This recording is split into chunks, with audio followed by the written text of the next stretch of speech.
I'm going to read a couple of poems, but today I'm not going to show you the pictures in the book, okay? I want you to really listen carefully to the words in the poem, and I want you to make that picture in your own mind. And today we're going to add some think time. I'm going to ask you to think to yourself before you talk to your partner.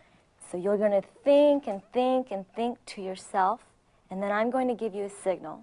I'm going to say, talk to your partner, and then that's going to be your signal to turn to your partner and start talking. I'm going to read it 2 times. School bus. Our bus is a big, bright, loud, bumpy, stop and start, fast and slow, on and off, open, shut, yellow box on wheels, stuffed with kids. Now I'm going to read it one more time. You might want to close your eyes because it might help you create that picture in your mind. School bus.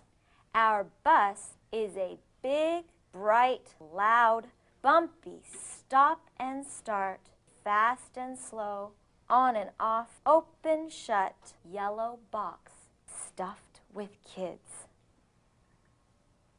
Okay, I want you to think to yourself for a moment. Visualize that poem in your head. Okay, talk to your partner.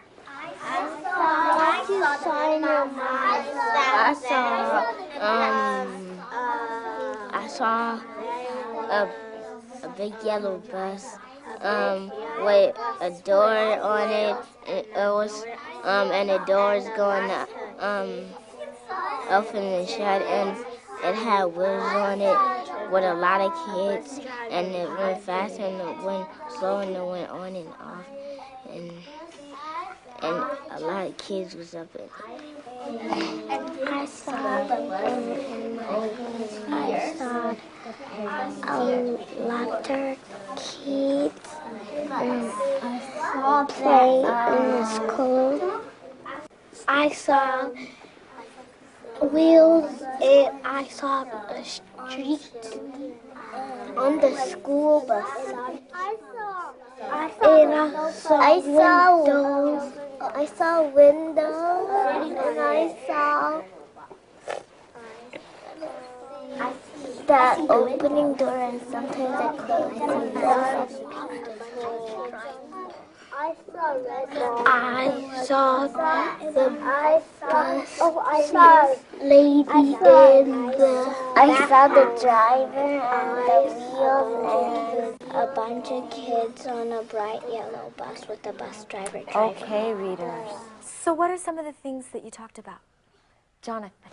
She saw a big bus with wheels, with 4 wheels and 4 windows and 4 seats, stuffed with children in it, and a bus driver driving it. Wow, so you saw a lot of different people in your mind, didn't you? And you even said the word big. You saw a big bus, and that says it right here in the poem, the word big.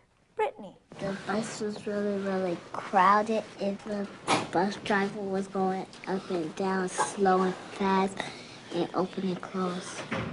Wow, you remembered a lot of these things. Open, shut, fast and slow. And you said it was really crowded on the bus? Yeah. What in the poem made you think that it was really crowded on the bus? Because there was a lot of children on the bus. How did you know there were a lot of children on the bus? Was there something in the poem that made you think there were a lot of children? Because it said it on he said it in a book. I said it in the book. Stuffed with kids? What does that look like? Stuffed with kids. Jane? Like lots of kids and noisy. You think lots of kids and noisy. Noisy, okay. So, Haley, what does stuffed with kids look like? Squished. If you were on a bus and you were squished. DeMarco, what does that look like? All the seats are full, and three persons in a seat and somebody gets squished because there's not enough room. And what would you look like, and how would that feel if you were squished? Not good. Not good, okay. All right. We're going to read another poem. The Balloon Man by Dorothy Adas. Our balloon man has balloons. He holds them on a string. He blows his horn and walks about through puddles in the spring. He stands on corners while they bob and tug above his head.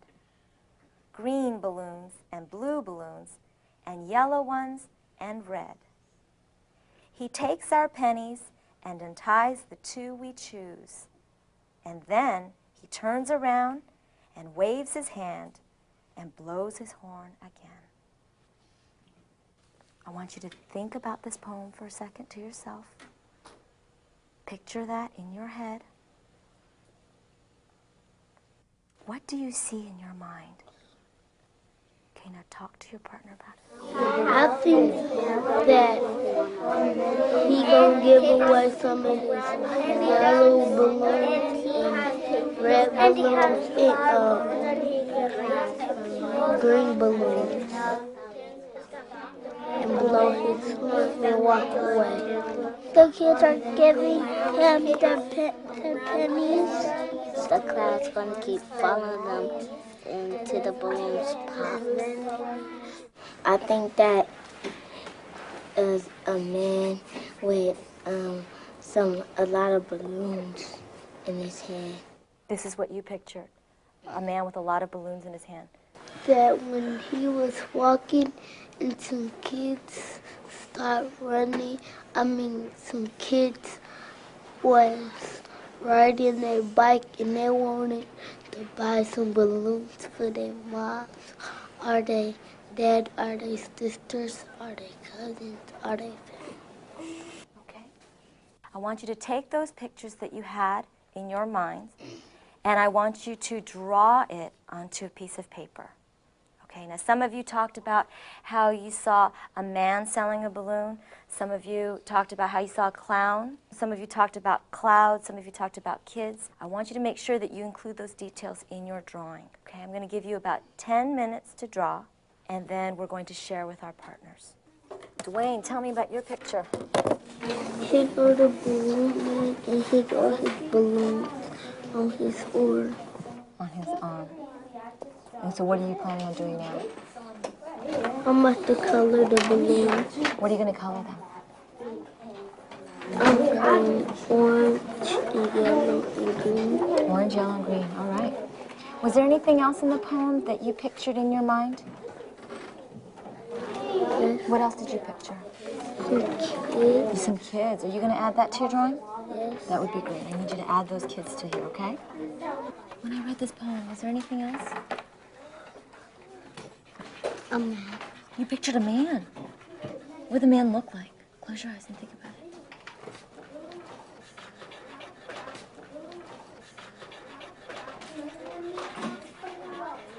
Was he tall? Was he short?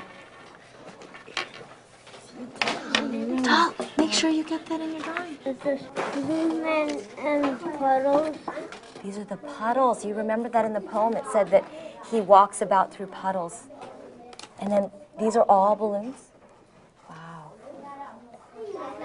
And what is this? The shop. He's selling it at a shop. Oh, wow. Was there anything in here that made you think that he was selling it in a shop? Because it says that the children buy the balloons and then the children's game coins.